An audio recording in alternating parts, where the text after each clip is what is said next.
Excellent. What a great showing this morning. Thank you so much for coming out to the Tuesdays at 10.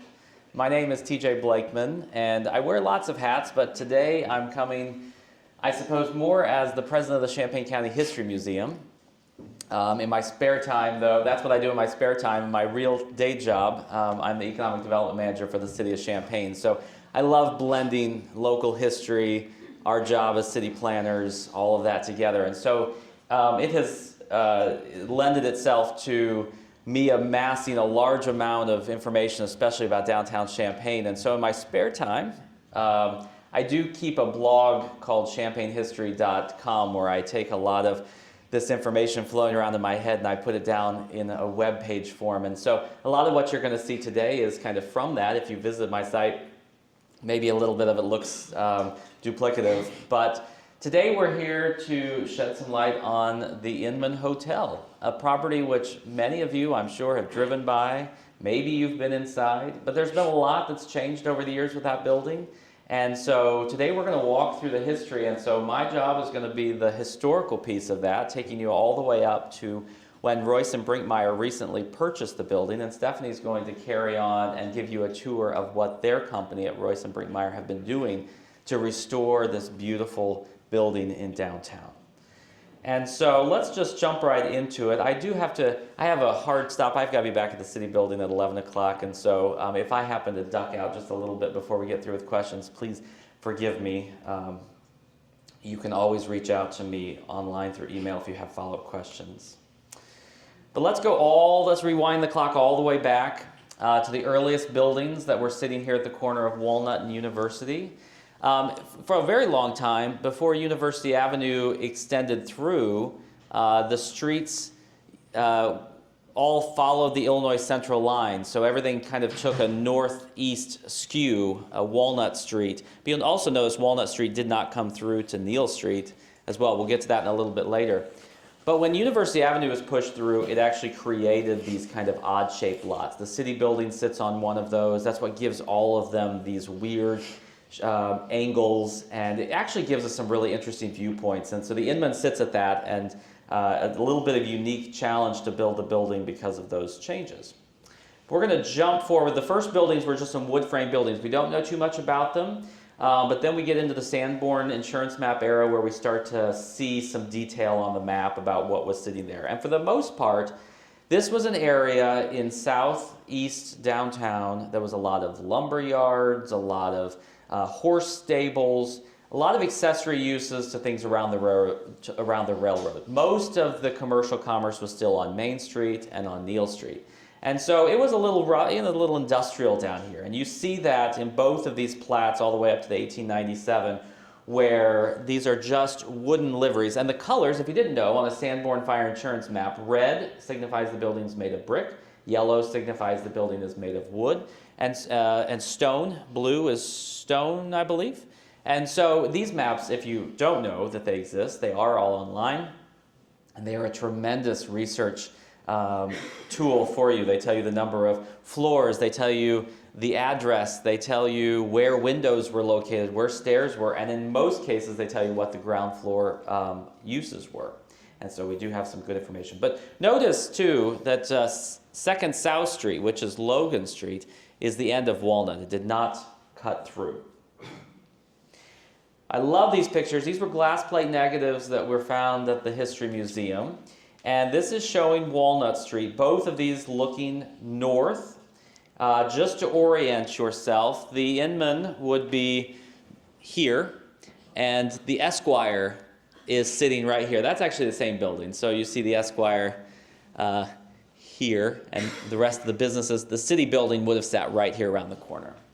I love this picture. These are actually mail delivery wagons lined up here. If you zoom in, you can see it says U.S. Mail Route 5. They were all lined up.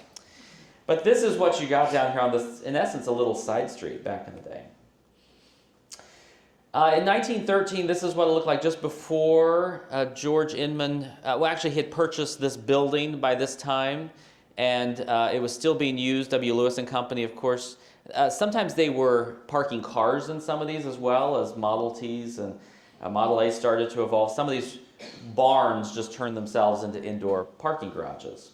But also in 1913, William McKinley purchased the lot next door and built the Illinois Traction Building. And so that was a really important step here, because now the Illinois Traction System brought these electrified rail cars that ran over street lines but could also travel intercity right into the middle of downtown. So you could hop on a car here, you could hop on a sleeper car here and take it all the way to St. Louis or Bloomington or Danville or Springfield, Peoria.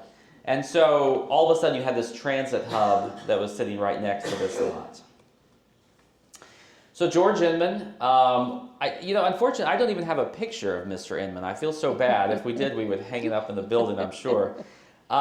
He died relatively young, and so we don't know a ton about him. I've tried to do some ancestry work, but haven't had much luck. He lived in Urbana. And decided to build this new hotel. And so he was expected to spend about $125,000. You see, in June 1914, the foundation work began, and the building took a little less than a year to build. So on March 11th, 1915, the new Inman opened. I've got to read you, they had a gala. You see the invitation there in the paper. Here's a little what happened that night. The Grand Ballroom enjoyed music of the Wilson Park Orchestra. The guests toasted George Inman of Urbana and celebrated the finest hotel ever constructed in the Twin Cities. Each guest that night paid $3 per person to dine on turtle soup, fish, anchovy butter, julienne potatoes, sweet bread, turkey with dressing, desserts, punch, and coffee, prepared by the new head chef hired from Boston. It was reported that at least 100 were turned away for lack of room, and earlier that day, 2,000 to 3,000 citizens toured the magnificent hotel.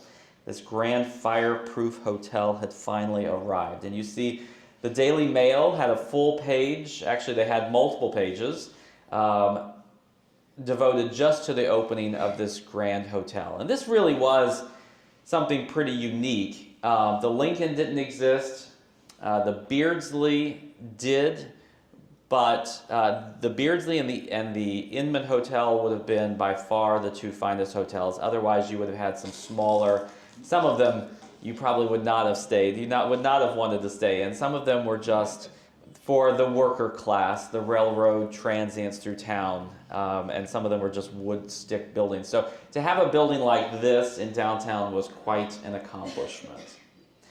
You can see it had a billiard parlor, had a barber shop, Turkish baths, 120 guest rooms, which is impressive if you think about it. It's a 5-story hotel with 120 rooms. Those were some pretty small rooms. But it didn't take long for them to realize they could use a little more room. And so in May of 1916, the English brothers received a contract for another $50,000 project to add a 6th floor. So within a year, they were adding a floor. And what's so interesting, this is the only picture we have of the renovation. Kind of ignore the bar that seems like it's floating in the air and connecting the Inman. That's actually just a trolley wire protector. As the car goes over the railroad tracks, it rumbles, and that is actually to keep the electric connection on the wire. That has nothing to do with the hotel. But you can see in the hotel the unfinished windows up here. And you'll also notice that that top floor sits, there's a gap between the 5th and 6th floor. And that's because they really didn't take the old roof off the building. They just added the floor on top of it. So you can still, today when they were doing the renovation in 2011, I had a chance to kind of poke in there, and you can still see a lot of the old structure that was the original roof. So the upper floor is also, I don't believe the upper floor is poured concrete. I believe the upper floor is more stick-built than the whole rest of the building. And so they needed some more room, so they added an additional 40 rooms on each floor. That's a lot. Some pretty small confining spaces. And it was to be completed by September 10th. And so there you go. There's the full hotel as it existed then and as it exists today. The 154 rooms surpassed the Beardsley as Champaign's largest hotel. And there's that gap you see between the old roof line and the added floor on top. And of course the sign at the top that says Inman Hotel fireproof. They're very proud of the fireproofing. It was said to be the first, I think every concrete built building claims to be the first fireproof building in Champaign. This one certainly made that claim as well, because hotel fires were a pretty devastating thing that has been happening around the country. So having a fireproof hotel was really important. Unfortunately, George passed away just a year later. He had been convalescing in Indiana. You see that, so comes an Indiana health resort. And so the hotel then transferred to new owners. His wife Nora passed away the following year after following surgery at Burnham Hospital. And so the family, that could have been, they were in their 50s.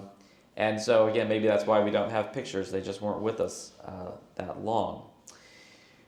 And I don't believe, boy, I should know this. I don't believe they had children. They did keep an apartment at the Inman on the second floor, and that today is still one of the largest rooms in the building. And we'll talk about some of the notables who stayed in that building when we get a little deeper into the presentation.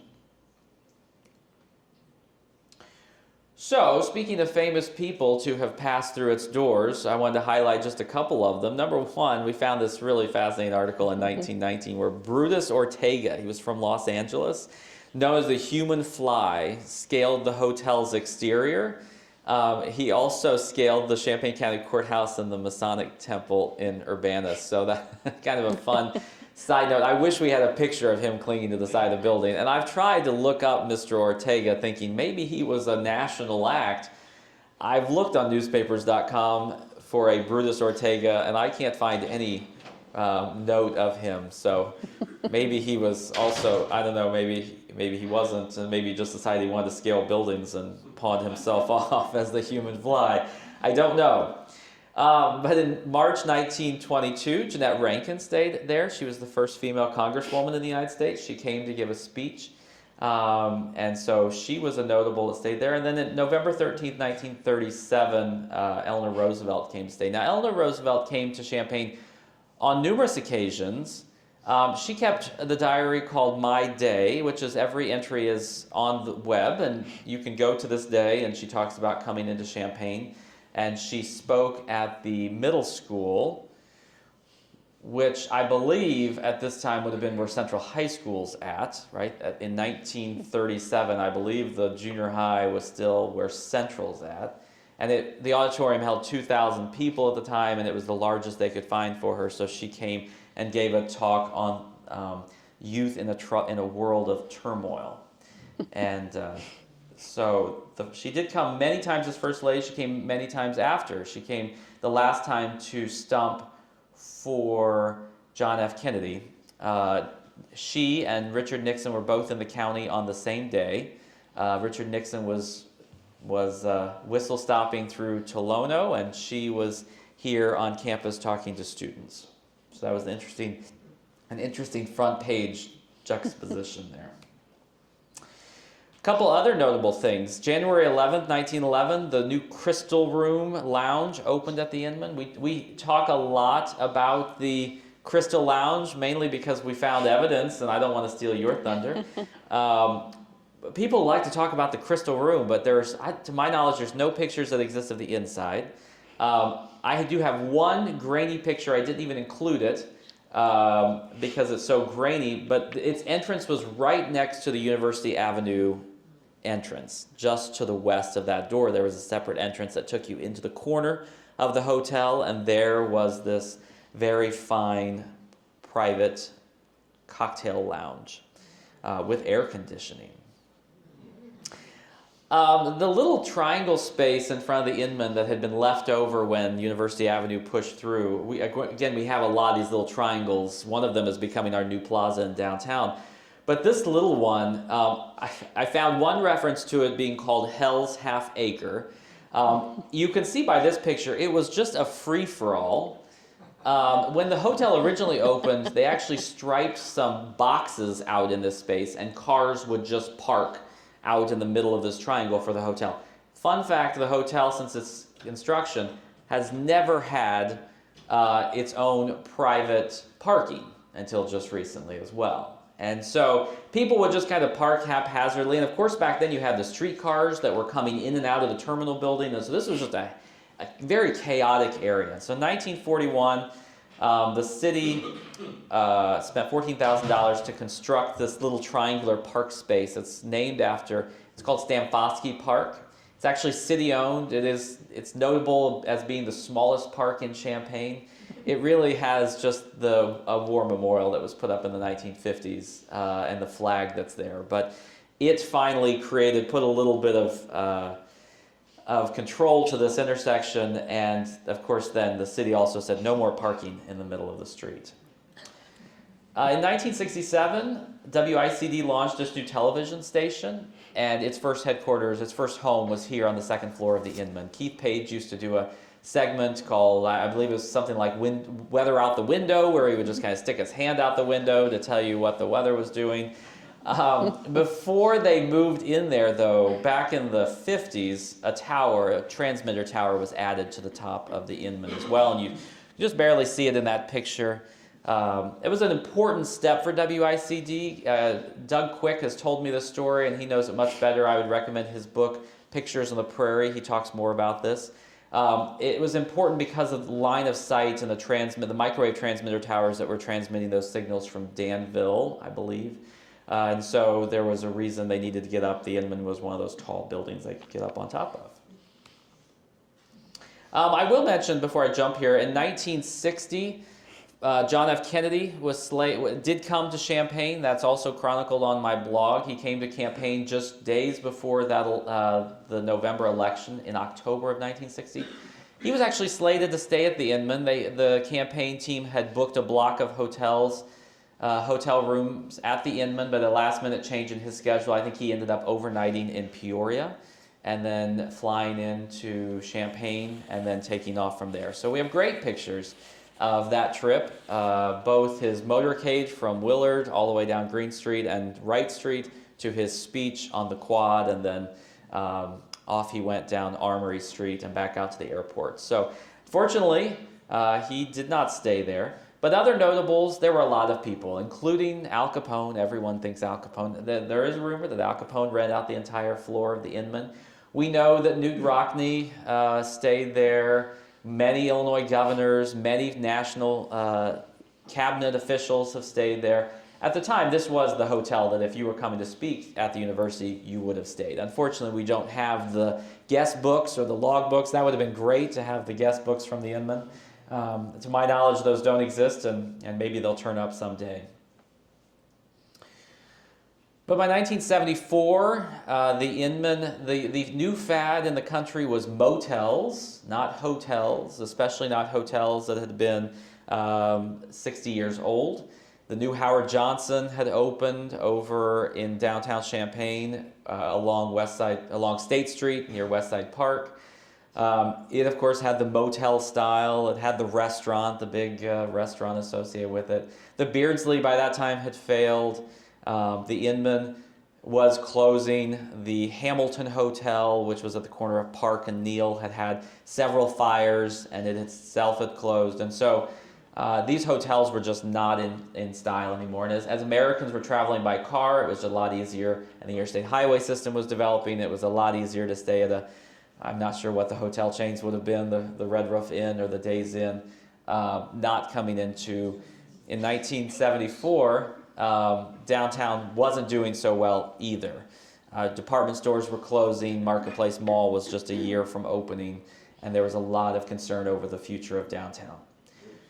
So there was some talk in 1974. There were a number of code violations in the building, and there was some talk about the city forcing its demolition. Fortunately for us, that did not happen. That seems like a recurring story in this time period. But that did not happen. And in 1975, the National Academy of the Arts, which was a not-for-profit that had been stood up to support the arts, moved into the building, turning it into its headquarters. And it had theaters and practice spaces all across Champaign-Urbana. I want to say there were 11 different studios that they ran across the city. But they took over multiple floors of the Inman, and WICD was there as well. Trying to get my story straight. They moved I think they had moved out in the 60s to their place at Country Fair. I don't fully remember, but by that time the building was pretty empty. And so they made an effort of it. It did have some trouble, and it did go through a couple of different closures along the way, but 12 years later, it too closed, and the building was once again sitting empty. And so in 1991, it transitioned to a senior living facility, and it stayed that way until 2010. And the company that was running it had gone bankrupt, and a bank called Brickyard Bank acquired the Inman in a foreclosure deal. And so that was kind of the first time I had personally gotten involved from the city side. The bank came and we worked with them. They used historic tax credits. They used enterprise zone benefits and other incentives from the City of Champaign. And for the first time, really in a very, very long time, they cleared the floors. So they demolished everything on each of the floors, leaving just the outer walls, and rebuilt the interior to a more modern standard that could work well for senior living. At that time, every bathroom, you had to step up into it, because a lot of these bathrooms were all retrofitted from the original floor plan, and so you had to step up into every bathroom. They were really tiny. There was no accessibility at all. One of the units that they did as part of it is on the National Register, and as part of that, they had to leave some of the features, the crown molding and things, in that second floor suite that George Inman had built for himself. That was also the room that most notables in town would stay in, Eleanor Roosevelt and governors, and it was kind of it was the largest room in the hotel, and so it was really the presidential suite, if you will. And so that room still exists in the building too, and they did not clear that room. They left that room in its configuration, just making the upgrade to the bathroom. But here you see a picture of one of the floors where they had just come in and cleared everything out and rebuilt it and reopened it as a new Inman senior living facility with a lot better layout and floor plan for seniors. Oh, I'm sorry, I left a little remnant there. That's not what that 1987, we're going back. My apologies. But then, of course, in 2021, Royce and Brinkmeyer entered the picture. And here in a moment, I'm going to turn it over to Stephanie to take you on a tour. But they've done a remarkable job of holding on to the history of this building and pulling elements back on the ground floor, restoring a lot of the spaces that she's going to show you. So that's a general big arc. I wish I knew more about the individuals. I would love to have shared more of those stories with you, but I'm going to turn it over to Stephanie.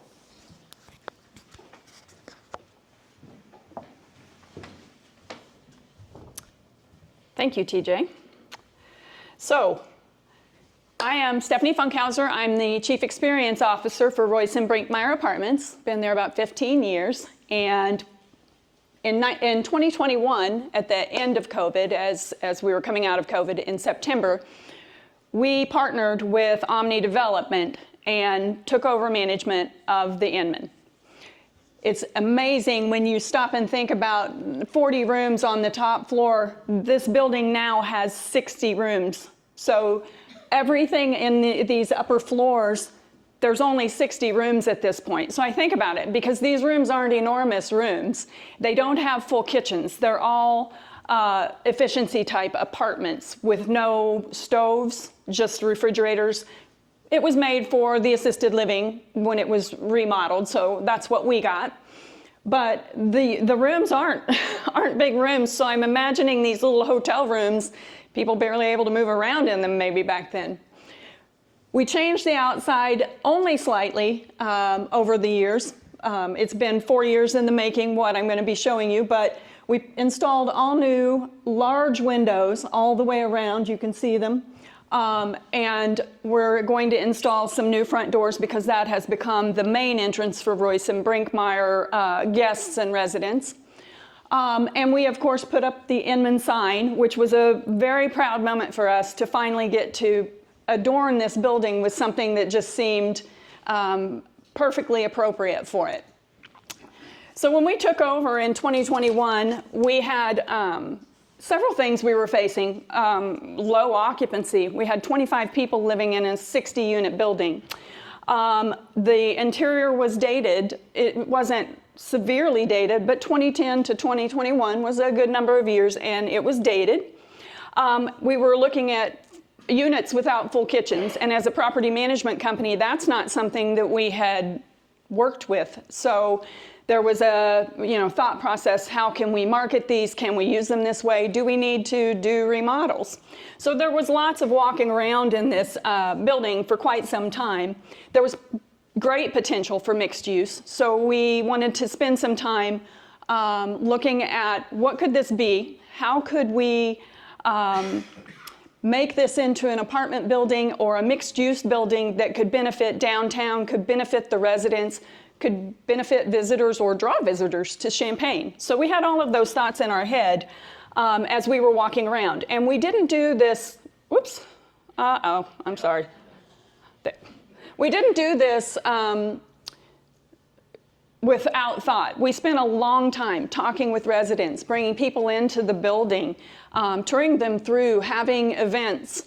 One thing we thought we needed to do right away was a full refresh. So we put down vinyl plank flooring throughout, took out all the old carpeting. As we were doing that, we kind of got a glimpse of some terrazzo tile. So we put that in the back of our heads for the moment, and we refloored everything and took out all of the old furnishings and refurnished it in a way that we felt was complementary to just the grandeur of this building. It was just incredible.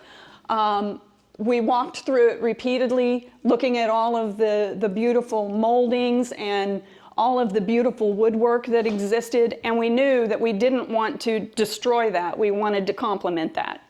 So we continued to do this. I practically lived at the Inman for a year, and it was working with residents, talking to them and listening to what might make their lives better in this building that at one time served them meals and did everything for them, but had now changed over into an independent living, everybody could live their apartment building. We got input from them, and we created a space for them to get together. They were used to communing, and we wanted them to continue to do that. So we built a little lounge area where they could come down and sit and watch TV. They watch ball games to this day there. And so we wanted to make sure that as we were doing things in this building, we were creating a beautiful space, and not forgetting that these people were used to getting together and wanted to continue that. So you can see we tried to give it a very vibrant, updated feel, but still very homey. So I mentioned we saw terrazzo.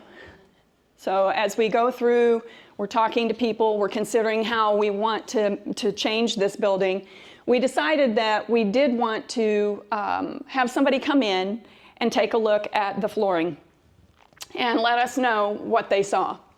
And so we hired David Young from Young Final Finish in Indianapolis, and he came in January 2024 and began pulling up plank and checking the flooring, and found terrazzo in several rooms. And what you see here is the final product once he had gone through and restored all of the terrazzo on the first floor of the building. So it is beautiful. It's black, gray, teal, and interestingly, all the different rooms have a different pattern work in the flooring. So every room you go into, they don't all look like this. It's something different in each room. He took about 6 months to do that. I think it was around July of 24 that he finished. And we continued to work on things like building an Airbnb floor on the second floor. Occupancy, like I said, was an issue. And that was one of our remedies right away, was to say, what can we do to start drawing people into this building? One, to get people's eyes on it, but also to fill some of these rooms and start bringing money in so we could do more to it. So we set up an Airbnb floor on the second floor, and I worked on remodeling some of these. Here's another picture of the dining room area after the flooring. Oh, my slides are out of order. That's okay. That's okay. So this is, I'm going to show you some of the Airbnbs, but I went through, this was like the highlight of my work in 2023, 2024. I got to imagine what all of these rooms would look like and decorate them. And this is actually the George Inman suite that we're looking at right now. And it was one of the first rooms that I started with because it was just magnificent. But we created these Airbnbs, bringing that vibrant, updated look upstairs, and started renting these. So I went through, there are 13 units on this Airbnb floor, and we vinyl planked all of them, and I decorated each one in a different kind of theme, which was fun, and I didn't realize I was doing it, but people started calling the rooms by whatever the decoration was. So this lady has butterfly earrings, and they called this the butterfly room. People would start asking, can I stay in this room? Can I stay in this room? So it's been a lot of fun creating these. This was our most recent room that we did. This was part of the radio station, television station back in the day. This was one of the areas where they did recording, and it was their studio area from what I understand. And it was very evident that they did lots of remodeling in these rooms because this floor was super wavy and we had to go in and level it off. But we created our first with more of a kitchen, I guess. We put in an island, which we hadn't put into some of the others, and it has been very well received in that people love staying in here and they have a little space where they can work. But we continued to do this throughout all of the units. And while we were doing that, we were also considering what's the next thing we want to do in the building. We talked to lots of people. We wanted to do something that would benefit the residents and the guests that come and stay in the Airbnbs. So we talked to a lot of the people in town. We hosted group events and talked to people, walked around, toured them through the Airbnbs and the buildings. We had been working to update units as they emptied, putting in new flooring and painting with new color concept. And so we kept running people through the building and hearing what people thought and having meetings with the residents and asking them what things could you see us doing. And took our time. It wasn't until this year, it wasn't until this year that we finally landed on something, and that is we landed on Farron's. We entertained having a bar. We talked about having plant stores or drug stores, kind of landing on some of the things that had been in there before. And we opted for Farron's Restaurant. They started talking to us in 24, and we worked on renovations over the course of the winter. And I'm going to go back to our Farron's pictures, and we ended up with this. And this is Farron's bar area. So they have taken up the whole first floor. They have a bar area, they have a coffee bar and pastries for in the mornings. They serve their usual fare in the afternoons and evenings. And they have a huge event space that you can reserve and have private events in. They've done an unbelievable job in making this a beautiful area. This is the crystal room that TJ was talking about earlier, where there was a door that was the entry door just to the west of the main university entry door. So this, we found, you can see only a tiny spot of it, but we found where the old bar probably existed. It came out and around, so it gives us the feeling that that was probably where they had their bar. But it is a very beautiful, we call it the fishbowl, because when you sit in here with these big windows, you feel like you're in a fishbowl. It's a wonderful place to sit and have coffee or have a cocktail and look out at the city as it comes alive or goes to sleep, whichever. And then this is part of their main dining room.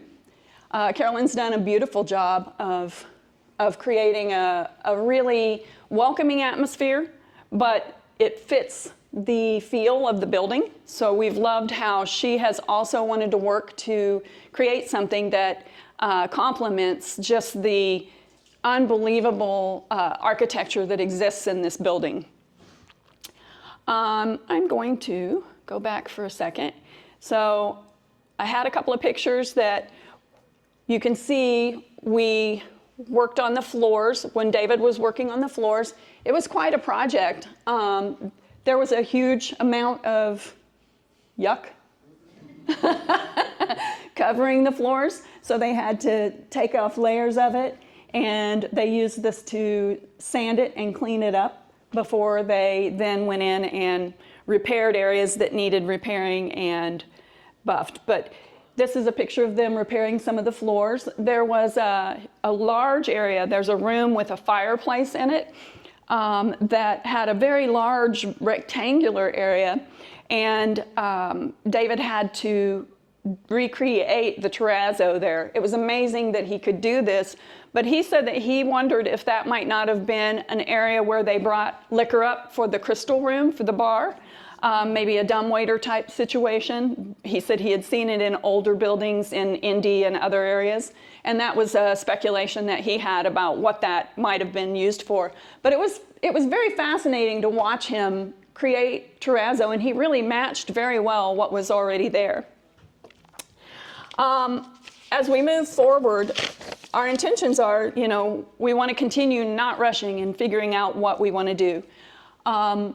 We're working on our entryway from the university entrance is now just the Royce and Brinkmeyer area that our residents come into, our Airbnb guests come into. So we want to do a little work there. We're finalizing that, and we'll get that updated to match the rest of the building and the vibe that we have going on. The Airbnbs have been very successful. We've had twice now movie companies come in and rent that floor and stay there for a month while filming in the Champaign area. So that has been really fun, getting more interesting people like John Goodman and Sean Astin and the gentleman who played in Breaking Bad, I can't think of his name, Bryan Cranston. Some of these people were some of the people that came in for some of these movies. So it's fun to add to that history of famous people that have been at the Inman. So we're excited about the future. We're creating a space that we feel people can come. They can spend an hour and eat. They can spend a week and stay in the Airbnbs, or they can decide they want to stay there indefinitely and rent an apartment from us. We continue to keep the place full. Strangely, the little kitchen, with no stove has been not a problem at all. Would have been for me, but but I'm old, so. But I hope you've enjoyed this. We'd love for anybody to come in. If you're ever interested in taking a tour of it, we've done that many times. We love to show people the building. It is very secure at this point, so it would need to be during business hours. But if you come in, we've always got staff there, and we'd be happy to show you what we've done in the building. We're extremely proud of it.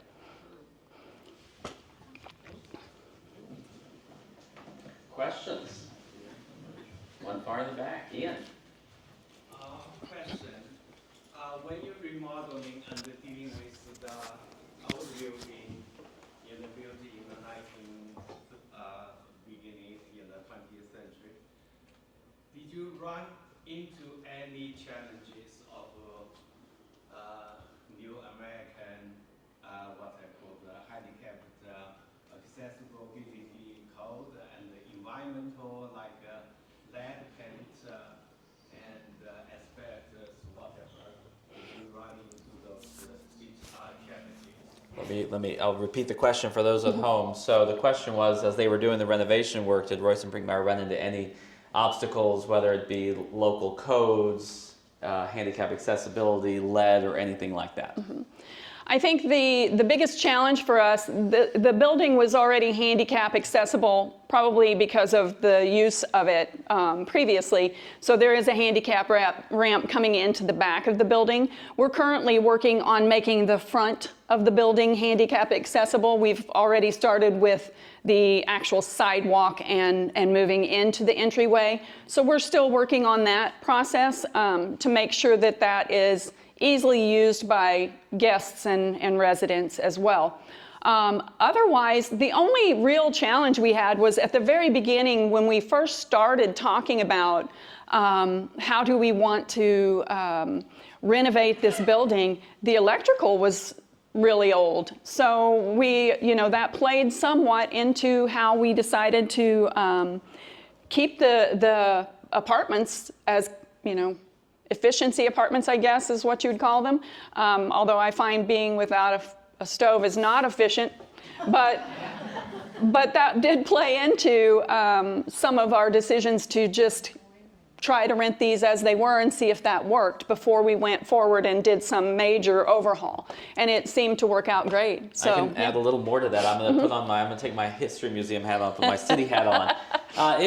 We had to go through a special use permit process because we don't allow apartments to be apartments without having a kitchen in them. And so this idea of micro units was a real question. It didn't meet our zoning ordinance. And so we had to go through the Plan Commission, through City Council, proposing this idea. And Royce and Brinkmeyer did a great job of explaining, what today's client is also looking for. It also helped us with an affordability standpoint, too. A kitchen is a really expensive part of any apartment. And this kind of micro unit had been done in other places, but it was a process we had to go through in order to get that approved and allow that to exist within the confines of our city code. And so that was a good win-win. And I think your residents, we haven't heard of anyone calling City Hall complaining they don't have an oven. We have a Breville on our countertop that can cook a turkey, I think. So there's new technology that allows you to not need an oven. Yeah, my daughter actually lived there for a year right after we started renting. And she's a foodie. She loves to cook. And I couldn't believe she wanted to live there. She has physical disabilities, so it was perfect in that area.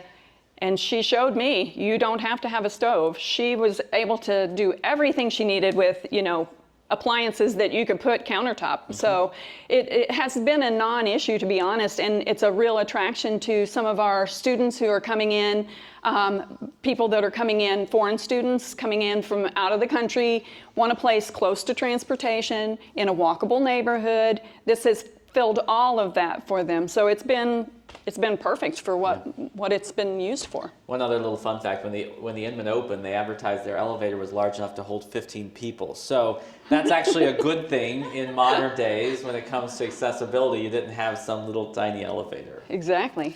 Other questions? Yes? So how big are your apartments? We have 1 and 2 bedrooms. We have some that are just studios. So not too many 2 bedrooms. The George Inman suite is actually a 2 bedroom. I'm trying to move out of that light. It just seems to be following me. The George Inman is a large room, but it's a single bedroom. Most of the units are 1 bedrooms and studios for the most part. Not huge in square footage, 500-600 square feet maybe, with the exception of George Inman, and I'm not sure what the square footage of that would be. So we found a lot of people are willing to trade off the size. I mean, you're out and about anyway. If you're living in an urban and an active area, you're typically out and about, and you'll trade off the size for the affordability as well. Sure. Other questions? Yes. Are the senior residents that are still there, are they on a particular floor or are they throughout? They are spread out throughout. We've probably got between 6 and 8. I'm not sure how many of the original residents. Some of the original residents, it just they weren't capable of staying. We weren't authorized to give the kind of care that they'd been receiving. So we helped work with them and get them placed where they needed to be for the assistance they needed. We had probably a group of about 13. We've lost some of them due to their passing, but they have integrated into the group that rents there, and it's really been fascinating to watch how they've drawn in. They're such an outgoing group, and they've drawn in some of the incoming residents, some of the younger people that come in. one of our residents, Mary Lou, is 97. She used to go to the Inman when it was a restaurant, when they had a restaurant, and they would play bridge after dinner. You know, they'd have bridge playing in one of the dining rooms. So it's, you know, it's been great watching the interaction of them with everybody. I think that's the perfect situation. I mean, that's a great thing for both young and old to integrate and Yes. communicate. I'm all for that. Other questions? Yes, here in front. In the original building, was there a bathroom with each room? There were multiple bathrooms throughout, and in many of them, yes, they would be like a little water closet, basically. I didn't go through the whole plans here in the presentation. If you go to my blog, I've recreated diagrams that show the basic floor plate, and you can see the number of restrooms. But yeah, there were restrooms scattered throughout. It wasn't some kind of communal restroom situation. So I really don't know how they did it. I mean, it had to have been one window, one little toilet and a sink, and a single, twin bed that was probably smaller than what we have today. Yeah. And how do we find your blog? Champaignhistory.com. Question in the back. Yeah, did Oh, you purchase the parking area to the south of the building? We did. We purchased that a little over a year ago, I think it was, maybe 2 years. Time has gotten away from me. We purchased it. Farron's now has use of all of the parking that's lining Walnut Street. We have a section that is just for our Airbnb guests. Some of our residents rent parking there, and then we also rent to others that have businesses around the Inman. But it just seemed that our residents and their guests and the guests of the Airbnb, we really needed a space where we could say, you can park here, and they don't have to worry about it. So it just worked out beautifully. So you can park there and go to Farron's restaurant? Mm-hmm. Yes. Mm-hmm. Great. Yep. And that was the first time the Inman ever had parking. Yay! A hotel, a building can't exist without it. Yes, in the back. How much is the rent? The rent varies. I think right now everything is around $1,000 to $1,100 and down, which is really crazy to think about.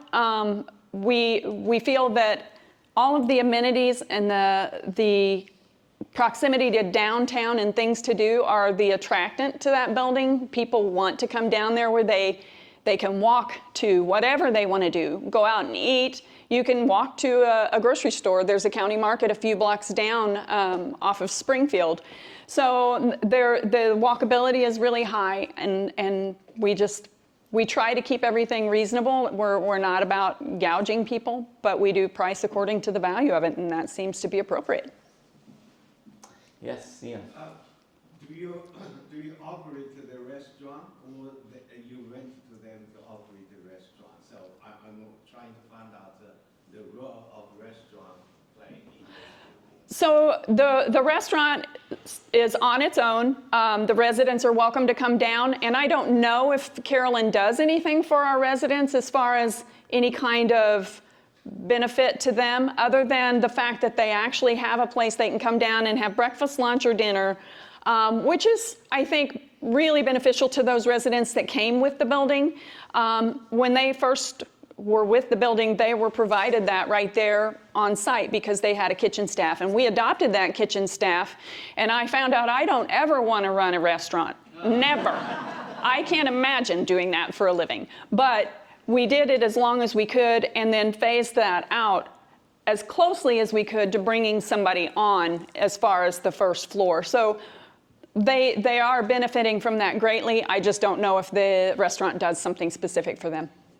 The second question, since you still have some senior residents still living in that building, have you ever thought about explore the SLF position? SLF stands for Supported Living Facility, and